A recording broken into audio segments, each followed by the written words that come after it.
That night with my son Ethan was by far the most intense yet unforgettable experience of my life. My name is Olivia, and I want to share a story about something that happened between me and my son Ethan.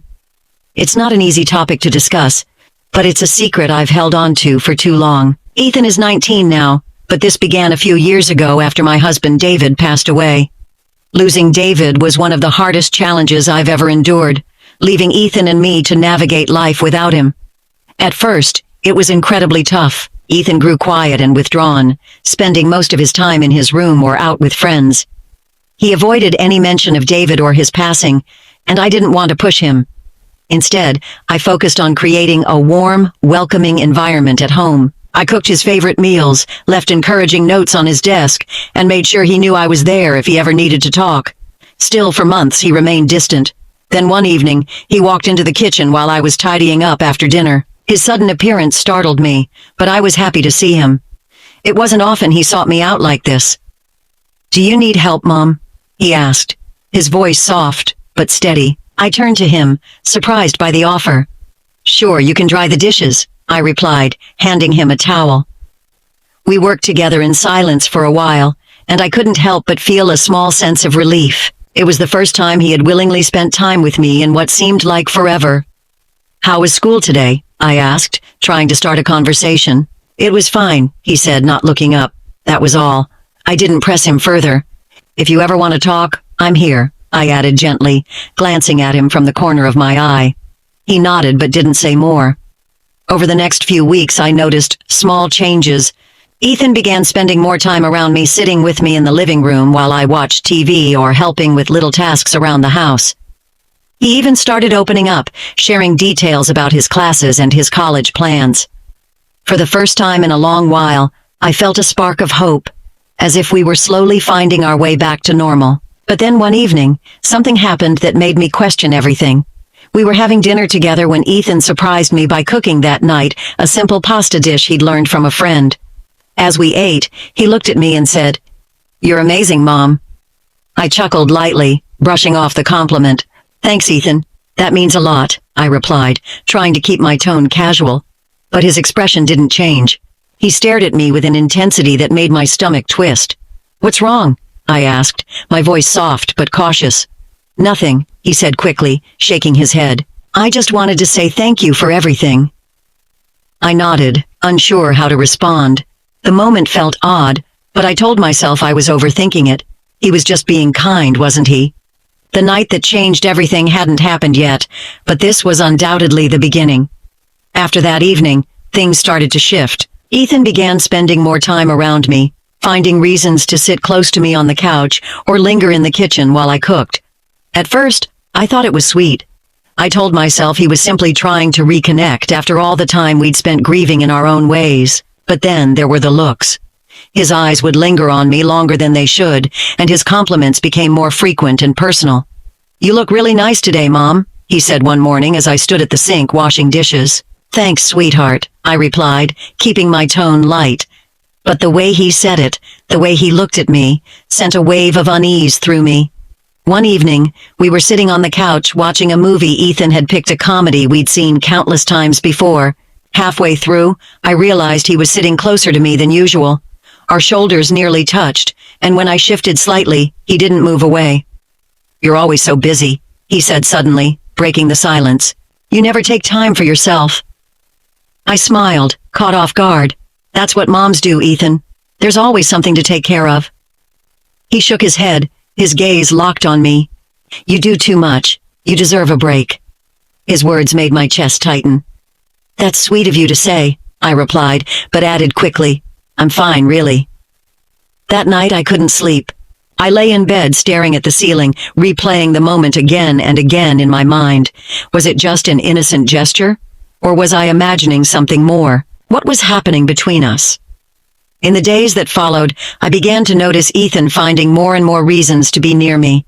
If I was cooking, he'd appear in the kitchen to chat. If I was outside in the garden, he'd wander out and sit with me. His compliments continued, each one unsettling me more than the last, and to my surprise, I realized I was doing the same, seeking him out more often than before. "You make this house feel alive," he said one afternoon while I folded laundry. I froze for a moment, unsure how to respond. "Thank you, Ethan," I said at last, forcing a smile. But deep down, I couldn't shake the feeling that something was shifting, and it wasn't a change I felt comfortable with. The unease in me grew bigger by the day. I tried convincing myself that I was overthinking it, that Ethan was simply being kind, maybe even trying to make up for the emotional distance we'd both felt since David's death. But it wasn't just the compliments. It was how he acted, the way he was always around, watching me, finding excuses to stay close. And as much as I hated to admit it, I hadn't quite figured out why I seemed to be doing the same to him. One afternoon, I was in the kitchen chopping vegetables for dinner. I heard Ethan's footsteps behind me, soft against the tiled floor. I didn't turn around, focusing on the task at hand, hoping he'd just grab a snack and leave. "Do you need help, Mom?" he asked. I glanced over my shoulder and gave him a quick smile. "Sure, you can slice these carrots," I said, sliding the cutting board toward him. He stepped up beside me, his movements deliberate, and started cutting. For a while we worked in silence. I thought it might just be a quiet, pleasant moment, something normal. But then he stopped cutting and turned to look at me. "You've done so much for me," he said, his voice low. I glanced at him, confused. "What do you mean?" "I mean, after Dad died, you've taken care of everything. You didn't have to, but you did," he said, his eyes locked on mine. I felt a pang of emotion in my chest. "Of course I did, Ethan. You're my son." "I love you," I said, trying to keep my tone steady. He nodded, but his gaze didn't waver. "I just don't think I ever said thank you for all of it," Ethan said softly. "You don't have to thank me," I replied quickly, turning back to the stove. "That's what moms do." He didn't respond, but I could feel his gaze on me. The moment felt too heavy, too intense, and all I wanted was for it to end. Finally, he picked up the knife and started cutting again, and I let out a small breath of relief. After dinner that night, I settled onto the couch with a book, hoping to lose myself in its pages. Ethan walked into the living room and sat down next to me, not in his usual spot at the other end of the couch, but right beside me. "What are you reading?" he asked, leaning closer to look at the cover. "It's just a novel," I said, holding it up for him to see. "Nothing too exciting." "Can I read it with you?" he asked. The question caught me off guard. Ethan hadn't shown much interest in reading since he was a child, and I couldn't recall the last time we'd done something like this together. Part of me wanted to say no, to tell him I needed some time to myself, but another part of me didn't want to push him away. "Sure," I said, scooting over slightly to give him more space. He leaned in close, his shoulder brushing against mine as I began to read aloud. At first, it felt like any other moment we might have shared years ago, before life became so complicated. But as the minutes ticked by, I became increasingly aware of how close he was, how intently he was watching me. Not the book. When I finished the chapter, I closed the book and set it down. "That's enough for tonight," I said, trying to keep my voice light. "Thanks for reading to me," he said, his tone soft. "You're welcome," I replied, standing up and heading toward my bedroom. "Good night, Ethan." "Good night, Mom," he said. But there was something in his voice, something I couldn't quite place. The next morning when I walked into the kitchen, Ethan was already there. He'd made coffee and set out breakfast, something he hadn't done in years. "Good morning, Mom," he said cheerfully. "I made you some coffee." "Thank you, Ethan," I replied cautiously, sitting down at the table. He sat across from me, watching as I took a sip. "You work so hard," he said suddenly. "You deserve to be taken care of, too." I swallowed hard, unsure how to respond. "That's very sweet of you," I said finally, "but you don't have to do all this for me." "I want to," he said firmly. After breakfast, I retreated to the garden, hoping to clear my head. The air was cool, and the scent of blooming flowers surrounded me. I sat on the bench, staring out at the neatly trimmed hedges, trying to make sense of everything. I wasn't sure how long I'd been sitting there when I heard footsteps behind me. Turning, I saw Ethan walking toward me, his hands in his pockets. "Can I sit with you?" he asked. "Of course," I said, though a part of me wanted to say no. He sat down beside me, leaving a small space between us. For a while, we sat in silence, the only sounds coming from the rustling leaves and the distant songs of birds. "You've been quiet lately," he said finally. "I've just had a lot on my mind," I replied, keeping my gaze fixed on the garden. "Is it about me?" he asked, his tone soft but serious. The question caught me off guard, and I hesitated before answering. Why would you think that? He shrugged. I don't know. I just feel like maybe I've done something to upset you. You haven't upset me, I said quickly. I've just been tired. He nodded but didn't say anything else. After a few more minutes he stood up. I'll leave you alone, he said quietly. I watched him walk back into the house, a knot of guilt forming in my chest. He hadn't done anything wrong, had he? So why did I feel so uneasy? The days that followed felt strange, as though a heavy cloud had settled over the house. I tried to act normal, cooking meals, tidying up, and going about my usual routine, but I couldn't shake the tension I felt whenever Ethan was nearby. He hadn't done anything overtly wrong, but his presence lingered in a way that felt different. And then one night, I made a conscious effort to create some space between us. After dinner, I retreated to my bedroom earlier than usual, craving some quiet time alone. Curling up with a book, I let the soft glow of the bedside lamp envelop me in a cocoon of warmth. For the first time in days, I felt a fleeting sense of peace, a break from the unsettling dynamic that had been forming. Yet, I couldn't ignore the tension and excitement that stirred within me whenever I thought about Ethan. It was the first time I acknowledged those feelings, and the realization hit me hard. I couldn't accept the fact that Ethan was my own son. Just as I started to relax, a soft knock on the door pulled me from my thoughts. Mom? Ethan's voice was low, almost hesitant. I paused before answering. Yes? Can I come in? I glanced at the clock. It was late, far past the time Ethan usually went to bed. Is something wrong? I asked, sitting up slightly. I wanted to talk, he said. I sighed, setting my book aside. Come in.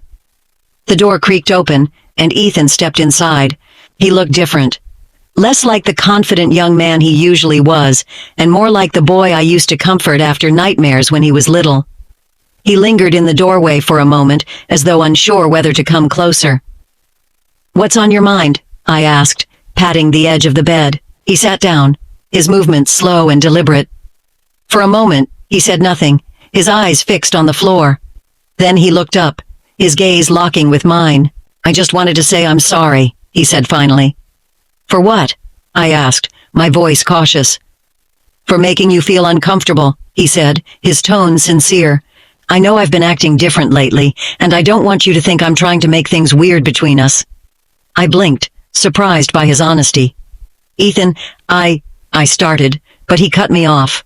I've been feeling a lot of things, and I don't really know how to deal with them, he said, his voice cracking slightly. But I don't want to hurt you. His words hung in the air, heavy with a meaning I couldn't fully grasp. Reaching out, I placed a hand on his shoulder. Ethan, it's okay to feel confused sometimes, I said gently. But you need to remember that I'm your mom, and our relationship has boundaries. He nodded, his gaze dropping back to the floor. His eyes glistened with unshed tears. I know. I'm sorry, Ethan said again, his voice barely above a whisper. I gave his shoulder a reassuring squeeze before pulling my hand away. Let's not worry about it anymore, I said, trying to keep my tone light. We'll figure it out together. There was a certain tension and excitement in the air between us, something I couldn't quite name. The look in his eyes told me there was more to come, and to my surprise, I found myself giving him the same look in return. He nodded once more, then stood up. Good night, Mom, he said softly before leaving the room. I watched him go, a strange mix of relief and sadness settling over me. He had acknowledged the tension between us, which felt like a step in the right direction, but I couldn't help wondering if things could ever truly go back to normal. One thing I knew for sure, this wasn't the last time something like this would happen, and I was right, undeniably right, because the next time it happened, things would end very differently. The following morning, I woke up feeling more drained than usual. The conversation with Ethan had kept me awake for hours, my mind racing with what-ifs and unanswered questions. I went through my morning routine, trying to shake off the lingering unease. Ethan seemed different that day, quieter, more reserved. He kept to himself, spending most of the day in his room. Part of me wanted to check on him, to make sure he was okay, but another part of me felt it was best to give him space. That evening, as I sat in the living room folding laundry, Ethan walked in. He sat down on the couch without saying a word, watching me silently as I worked. The quiet between us felt heavy, and I struggled to think of something to break it. "You've been quiet today," I said finally, glancing at him. He shrugged. "Just thinking." "About anything in particular?" I asked, trying to sound casual. "About us," Ethan said, his voice barely above a whisper. I froze, the weight of his words sinking in. "What do you mean?" I asked carefully. He hesitated, his eyes meeting mine. "I mean, I know things have been weird lately, and I don't want it to be like that anymore," he said. I nodded slowly, unsure of how to respond. "I don't want that either," I said finally. "But we need to figure out how to move forward." He nodded, a faint smile crossing his lips. "We will." For a brief moment I felt a flicker of hope. Maybe things would get better. Maybe we could move past this and find a way to rebuild our relationship. But deep down, I couldn't shake the feeling that we were standing on the edge of something I didn't fully understand. Or maybe I did understand it, but I wasn't ready to accept it. The quiet unease that had settled over the house didn't go away. Ethan tried to act normal, but I could see the struggle in his eyes, the way he hesitated before speaking or lingered too long when we crossed paths. I wanted to believe his apology marked the end of everything, but deep down, I knew it wasn't that simple. Then one evening, as I lay in bed scrolling through my phone in an attempt to unwind, it happened again. The house was silent, save for the soft creak of the ceiling fan above me.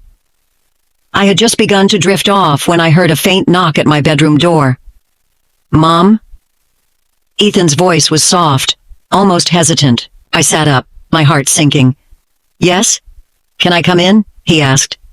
I glanced at the clock. It was well past midnight. "Ethan, it's late," I said, trying to keep my tone firm. "What's wrong?" There was a pause before he replied. I just need to talk to you." Something in his voice made me hesitate. I took a deep breath before saying, "Okay, come in." The door creaked open, and Ethan stepped inside. He looked unsure of himself, his hands shoved deep into his pockets as he lingered near the doorway. "What is it, Ethan?" I asked, trying to keep my voice steady. He hesitated, his gaze flickering between me and the floor. "I've been thinking a lot about what I said the other night," Ethan began, his voice low. I feel like I need to be honest with you." My chest tightened. "Honest about what?" I asked carefully. He stepped closer, sitting down on the edge of the bed. "About how I feel," he said, his voice trembling slightly. "I know it's wrong, and I've tried to ignore it, but I can't stop thinking about you, Mom." My breath caught in my throat. I stared at him, my mind racing. "Ethan, you can't," I began, but he cut me off. "I know," he said quickly, his voice full of desperation. "I know it's wrong, but I can't help it. You've been everything to me since Dad died. You're kind and strong, and you've done so much for me. I don't know how to stop feeling this way." His words hit me like a physical blow. I felt frozen, unable to move or speak as his confession hung heavily in the air. "Ethan, you're my son," I said finally, my voice shaking. "I love you, but not like that. This has to stop." "I know," he whispered, tears welling up in his eyes. I needed to tell you." I reached out, placing a hand on his shoulder. "Ethan, what you're feeling is a result of everything we've been through. It's not real. You're young and you're confused, but this isn't right. We need to work through this together." He nodded, his shoulders slumping. "I'm sorry," he said softly. "I didn't mean to hurt you." "I know," I replied, my heart breaking at the sight of him. "But we can't let this continue. You're a good person, Ethan, and you'll move past this." He wiped his eyes, standing up slowly. "Good night, Mom," he said, his voice barely audible.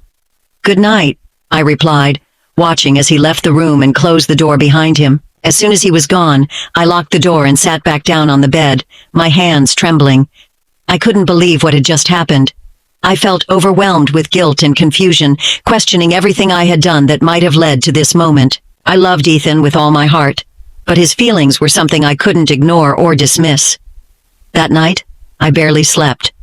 I kept replaying his words in my head, trying to make sense of them. I told myself it was just a phase, a moment of confusion that would pass. But deep down, I wasn't sure.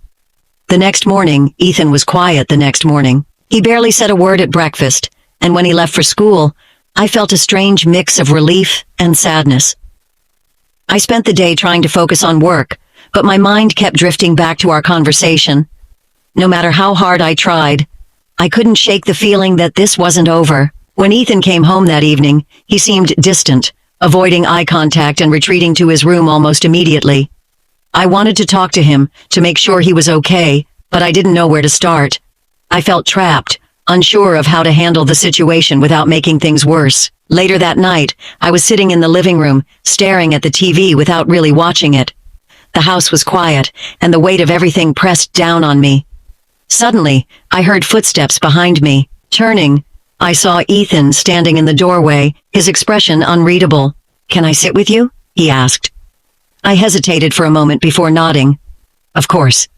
He walked over and sat down on the couch, leaving a small space between us.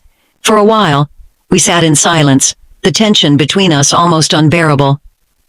"Mom," he said finally, his voice soft, "I don't want to lose you."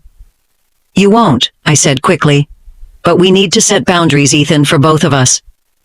He nodded slowly, his gaze fixed on the floor. "I understand." I reached out, placing a hand on his knee. "We'll get through this," I said gently, "but you have to trust me." He looked up at me, his eyes filled with emotion. "I do," he said. I gave him a small smile, hoping to reassure him. "Then we'll be okay." As I sat there, I felt a glimmer of hope that we could move past this, but deep down, I knew it would take time. The days after our conversation were tense but quiet. Ethan kept his distance, and I tried to act as though everything was normal. Yet the truth weighed heavily on me. I hoped that acknowledging the situation and setting boundaries would help us both move forward. Still, something deep inside told me that the silence between us wasn't enough to fix what had been broken. Then, one final night, I went to bed early, exhausted from a day spent trying to keep my thoughts from spiraling. The house was silent, and the cool night air drifted softly through my open window. I tried to let the rhythmic hum of the fan lull me to sleep, but my mind wouldn't quiet. At some point, I must have dozed off, because the next thing I knew, I was pulled from sleep by the sound of my door creaking open. My heart jumped as I blinked into the darkness, trying to orient myself. "Mom?" Ethan's voice was barely a whisper but unmistakable. I sat up, reaching for the bedside lamp. The warm glow filled the room, illuminating Ethan standing hesitantly in the doorway. His hands fidgeted nervously at his sides, and he looked unsure of himself. "Ethan?" I said, my voice thick with sleep and confusion. "What are you doing?" He stepped into the room, his movements slow and deliberate. "I couldn't sleep," he said quietly. I needed to see you." My chest tightened as I worked to steady my breathing. "It's late," I said, my voice firmer now. "You need to go back to bed." "I know," he said, his eyes locking onto mine, but I couldn't stop thinking about everything. I swung my legs over the side of the bed, sitting upright. "Ethan, I was thinking about you too," I said gently. "But we talked about this. I love you, but it's not something we can discuss anymore." He took another step forward, his expression a mix of determination and vulnerability. "I know it's wrong, but I can't help how I feel," he said, his voice trembling. "You're the only one who's ever really been there for me. You've always cared about me in a way no one else has." My throat tightened as I searched for the right words. "Ethan, I care about you because I'm your mom," I said firmly. "That's my job, but the way you're feeling, it's not healthy. It's not right." He stood there for a moment, his shoulders slumping as the weight of my words settled over him. "I'm sorry," he said softly, tears glistening in his eyes. "I just didn't know how else to tell you." My heart broke at the sight of him, but I forced myself to remain composed. "It's okay to feel confused, Ethan," I said, keeping my voice steady. "But this is something you need to work through, and I'll help you as your mom, but only as your mom." The words felt hollow as I spoke them, conflicted by emotions I couldn't fully admit even to myself. I saw the disappointment in his eyes, and it made me regret my choice. He nodded slowly, his gaze dropping to the floor. "I don't want to lose you," Ethan said, his voice barely audible. "You won't," I assured him. "But we have to move forward, Ethan, for both of us." As I said those words, something inside me shifted. Suddenly I found myself questioning everything. What am I doing? Why can't I just help my son with what he needs? He's my son. Seeing the disappointment in his eyes hurt more than I could bear, and I realized I didn't want to push him away anymore. Deep down, I couldn't deny that I liked the idea of what he wanted, perhaps because I missed David so much, or maybe for reasons I wasn't ready to admit. After a moment of silence, I said softly, "You know what? Come here, honey." He hesitated, then moved toward me, his expression a mixture of relief and hope. As he sat beside me, I could see him starting to open up again. "Look me in the eyes," I said gently, leaning toward him. He leaned toward me as well, and then it happened. We kissed. It felt like a bomb of tension had exploded, releasing everything we had been holding back. The kiss was electric, so intense that I instinctively deepened it, pulling him closer. After a minute or two, he pulled back, not out of hesitation, but because his hands began to wander, touching me in ways only David had before. And as you can probably guess, we didn't stop there. We went further, and I finally understood why I'd called this the craziest yet most exciting night of my life. It was everything I hadn't realized I craved. When it was over, there was a long, heavy silence between us. "Are you okay?" Ethan asked, his voice tender. "Yes, honey," I replied, my voice soft but steady. For what felt like 10 or 20 minutes, the room was silent except for the faint hum of the fan. Then, Ethan stood and walked toward the door. He paused in the doorway, glancing back at me. "Good night, Mom," he said, his voice thick with emotion. "Good night, Ethan," I replied, my heart aching as I watched him leave. "Thank you for everything." "I have to thank you, Mom," he added before the door clicked shut behind him. I let out a shaky breath, the tension in my chest finally easing. Lying back down, I stared at the ceiling as the events of the past few weeks played out in my mind. I knew we still had a long road ahead, but for the first time I felt a sliver of hope. The tension had snapped, and perhaps now we could find some semblance of clarity. The next morning, Ethan was quiet, but composed. Ethan joined me for breakfast, and while the conversation was light, I sensed a noticeable shift in his demeanor. He seemed more at ease, as if he had finally let go of some of the emotional weight he'd been carrying. Over the next few weeks, things began to feel more normal. Ethan started spending more time with friends, refocusing on school and his plans for the future. We didn't talk about what had happened again, but the unspoken understanding between us was clear. We were both trying to move forward. One evening, as we sat on the porch watching the sunset, Ethan turned to me and said, "Thanks for being patient."